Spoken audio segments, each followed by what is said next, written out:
50대를 지나서 60대, 70대가 돼서 은퇴를 하려고 하다 보면 후회하는 경우도 있습니다. 이걸 먼저 사놓고 건물을 사려면요, 나이가 넘어가 버려요. 강남빌딩 황 소장. 반갑습니다. 강남빌딩 황 소장입니다. 어제도 의사분이 오셨는데 이제 그분이 이제 하신 얘기들 중에 요 얘기는 보편적으로 들으시면 좋을 것 같다 하는 얘기를 해드릴 거고, 이런 부분이 궁금하신 분은 굳이 상담 안 오시고 이걸로 해결을 하시면 좋을 것 같습니다. 첫 번째, 그분은 아주 번화한 곳에 아주 큰 건물의 일부 상가의 몇 층에 이제 이렇게를 쓰고 있으신 거예요. 근데 병원이 잘 돼서 이제 확장도 하신 경우였어요. 그 건물은 크고 그 건물들의 호실들은 이제 분양하는 건물인 경우들이 종종 있잖아요. 지방이나 뭐 경기, 뭐 서울에도 그렇고요. 그 상가를 분양을 받은 분도 있고, 그분은 분양을 받으신 게 아니라 원래 다 분양이 끝난 거에 임대를 들어가신 거예요. 그러니까 그 호실마다 주인이 다르죠. 그러니까 몇 개의 호실들을 쭉 쓰시는 거예요. 그런 경우에 내가 병원을 하면서 잘 되면 내가 내 건물을 사서 그 건물에서 병원을 하고 싶은데, 그러기에는 이제 뭐 자금적인 부분, 뭐 아니면 짓고 어쩌고저쩌고 이런 것들 때문에 병원을 하고 있는 상가를 분양받거나 사는 분들이 있단 말이에요. 이거 제가 예전에 얘기했었는데 그거 하시면 안 돼요.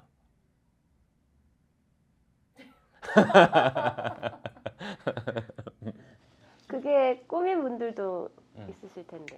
왜냐면요, 그걸 이제 하시면 안 되는 이유가, 일단은 우리는 돈을 벌 수 있는 기간은 정해져 있단 말이에요. 80살, 90살까지 일을 하는 분도 물론 있겠지만 아주 드물죠. 그러면은 우리가 돈을 아주 힘차게 버는 뭐 40대, 50대, 뭐 60대 초반까지라고 칠게요.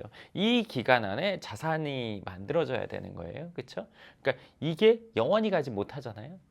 그러면 이 기간 안에 자산이 만드는 목표로 저는 지금 말을 해드리는 거예요. 그러면 이 기간에 내가 번 목돈이 어디로 가야 될까요?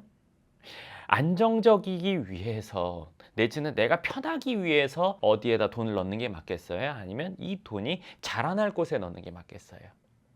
당연히 후자여야 된단 말이에요. 어떤 일에 하나에 깊게 빠져 있다 보면 다른 일을 깊게 생각하지 못하고 그 일에 대해서는 이제 1대1 대응, 상황이 벌어질 때마다 대응하게 되는 경우들이 있습니다. 그래서 내가 병원을 하다 보니까 건물 사기는 멀고 상가는 요건 분양받을 수 있을 것 같아. 벌어서 1년 만에, 뭐 2년 만에, 3년 만에 한 칸 한 칸 한 칸 사서 요거를 늘려서 일단 내가 월세 안 내는 쪽으로 가야겠다 하는 경우도 있고, 이 상가에서 내가 주인과 뭐 이렇게 가타부타 얘기를 하고 싶지 않다, 그리고 혹시나 나가라고 할 수도 있으니까 내가 안정적으로 운영을 하고 싶다, 그래서 요거를 이제 사는 경우가 있는데, 이거는 아까 말한 첫 번째 경우에 해당됩니다. 내가 편의성 그리고 그 안정성만 추구한 거죠. 왜? 이런 상가들이 대부분 시간이 지나서 가격이 오르지 않습니다. 내지는 미미하게 올라요. 근데 시간이 지나서 50대를 지나서 60대, 70대가 돼서 은퇴를 하려고 하다 보면 그 상가를 산 것만으로도 만족하는 경우도 있지만 후회하는 경우도 있습니다. 같은 상가를 놓고. 왜일까요? 첫 번째, 만족하는 경우는요, 이것도 안 샀으면 어땠을까 하는 것 때문에 만족하기도 해요. 두 번째, 내가 그때 이걸 안 사고 어디에 건물 샀으면 어땠을까 알아보면 후회합니다. 이건 많이 불어나 있으니까. 이건 당연히 A급 입지에 좋은 서울 안쪽에 이런 것들이에요. 그러니까 이걸 먼저 사놓고 건물을 사려면요, 나이가 넘어가 버려요. 힘차게 돈을 버는 기간이라는 게 있잖아요. 우리가 수능을 보면 11월 며칠 날 수능 보잖아요. 근데 내가 공부 계획을 내년 3월까지 짜놓으면 되겠냐고요. 그쵸? 내년 3월까지 수능 계획을 짜놓으면 이미 지나가 버리잖아요. 그러면 내년 시험을 봐야 되잖아요. 그쵸? 근데 인생에 이모작은 없잖아요. 그러니까 그 안에 뭔가 준비가 돼야 되는 거예요. 그러면 내가 돈을 모아서 이걸 하나 사놓고 건물을 사려고 하니까 건물 살 수 있는 계산이 안 나옵니다. 그렇기 때문에 이걸 먼저 사는 게 아니라 건물을 먼저 사놓고 건물에서 나오는 월세로 여기 월세를 감당하는 상황을 만들어야 됩니다. 근데 여기서 하나 또 생각할 부분이 있어요. 강남빌딩 황 소장. 내가 여기서 이렇게 사용을 하다가 건물 주인이 내지는 이 호실 주인이 나가라고 하면 어떻게 하지? 이렇게 생각하실 수 있단 말이에요.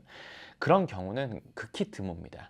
생각해 보세요. 반대로 본인이 의사예요. 본인이 갖고 있는 건물에 병원이 들어와 있어요. 내보낼 거예요? 내보내고 뭐 받을 거예요? 네, 가장 선호하는 업종이 들어와 있는데 그거를 내보내는 일은 딱 한 경우 있어요. 뭐냐면 내 아이가 병원 하려고 할 때. 그러니까 내가 상가를 임대해서 쓰고 있는데 그런 게 불어나다면 이 상가 주인의 아들이 딸이 공부를 잘하는지만 확인해 보면 돼요. 네. 뭔 말인지 아시겠죠? 그거 아니면 나가라고 할 일이 극히 드뭅니다. 그리고 내가 우리 상가 주인이랑 불편한 일이 있었어 어쩌고저쩌고 그건 감수하세요. 어느 정도 불편함은 감수하셔야죠. 자산을 불리는 게 첫 번째지 불편함을 해소하는 게 첫 번째는 아니잖아요. 이 불편함을 해소하면 노후에 불편함이 올 수 있단 말이에요. 그렇기 때문에 건물을 먼저 사야지 상가를 분양받거나 그 내가 운영하는 상가를 산다? 요거는 거꾸로 가는 길이라고 생각하시면 됩니다. 그리고 또 하나 두 번째로 해드린 얘기가 있었는데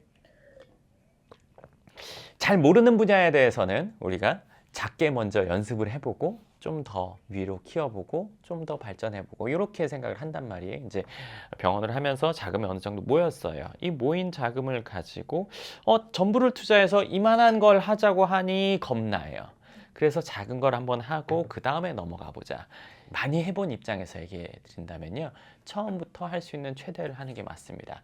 어제 오신 분이 그랬어요. 그분이 안과를 하셔서 안과에 국한된 얘기일 수도 있겠지만 들어보세요. 본인이 지금 병원이 어느 정도 잘 돼서 그걸 확장을 했다는 거예요. 그래서 후배가 물어보면 작게 시작해서 잘 되고 다음으로 넘어가라고 할 거냐 아니면 어떻게 말할 거냐 했더니 그분이 할 수 있는 최대한 크게 하라고 한다고 했어요. 물론 크게 해서 잘못될 수도 있겠죠. 그렇죠? 그럼 작게 하면 잘못될 가능성이 없나요? 그건 마찬가지고 열심히 노력해서 잘 된다는 가정하에 최대한 크게 하라는 얘기를 한다고 하시더라고요.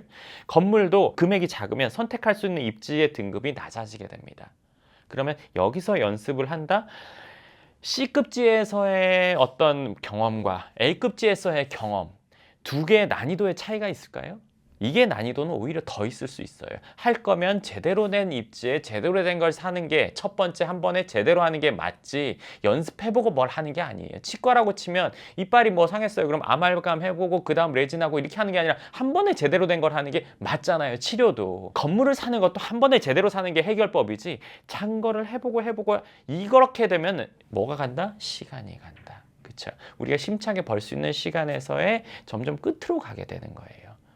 그렇기 때문에 이것도 작은 걸로 시행착오를 겪어보고 하겠다가 아니라 애초에 리스크가 적은 거 금액이 작은 거보다 큰 게 리스크가 더 적습니다. A급 입지로 갈 수 있는 여건이기 때문에 리스크가 적은 거를 한 번에 크게 하는 게 맞는 건데 단지 거기서의 내가 뭐 하기 어려운 이유라면 내 마음의 부담감인데 그 부담감은 재테크는 머리로 생각해야지 가슴으로 생각하면 이게 제대로 된 결정을 사실 하기 어렵거든요. 50억짜리보다 100억짜리가 위치 더 좋을 거 아니에요? 그쵸? 상식적이죠? 그쵸? 근데 내가 100억은 겁이 나. 근데 맞는 건 100억짜리가 맞단 말이에요. 그렇기 때문에 확실한 입지로 가는 게 우선인 거지 연습을 하는 게 우선은 아니에요. 무슨 말인지 아시겠죠? 그래서 이 두 가지 얘기를 어제 해드렸는데 이런 고민을 하시는 의사분들이 있으실 것 같아서 오늘 또 이야기를 하게 됐습니다. 질문 있습니까? 근데 진짜 이게 대출도 많이 받고 하는 거라서 그 심리적 부담을 깨는 게 어려울 것 같은데. 그래서 그게 깨지는 분들만 강남의 건물을 살 수 있는 거잖아요. 우리가 공부를 해가지고 수능을 확실히 잘 맞을지 안 맞을지 모르지만 떨리지만 하는 거잖아요. 그건 나라에서 정해놨으니까. 대학을 졸업하고 나서 그런 것에서 벗어나면 그게 없으니까 날짜까지 내가 부담이 있으면 그냥 지나가는 거죠. 그러니까 수능이 11월 20일인데 3월까지 준비하는 그 상황인 거죠. 그러니까 그거는 안 깨지면 하지 않으시면 돼요. 그게 되시는 분들만 하는 건데 그 분들을 위해서 오늘 얘기하는 거지. 나는 절대 못할 거야. 그러면 그분들은 이 이야기를 들어도 사실 아무 소용이 없어요. 근데 무조건 처음에 할 수 있으면 큰 걸 하라고 하셨잖아요. 그러면은 내가 가진 현금으로 최대한 큰 걸 하는 게 나아요? 아니면은 뭐 아파트까지 팔고 합쳐서 큰 걸? 그건 상황에 따라 다릅니다. 그 당사자의 상황에 따라서 다르기 때문에 그거는 뭐 제가 만나게 되면 얘기를 해드릴 수 있는 부분이라고 생각합니다. 강남빌딩 황 소장. 네, 좋습니다. 어제 이제 뭐 제가 매주 의사분들을 만나지만 어제 오신 분 얘기가 또 다른 분들에게도 통용될 수 있을 것 같아서 오늘 이 이야기를 해드렸습니다. 네, 그러면 또 다음 영상에서 뵙도록 하겠습니다. 감사합니다.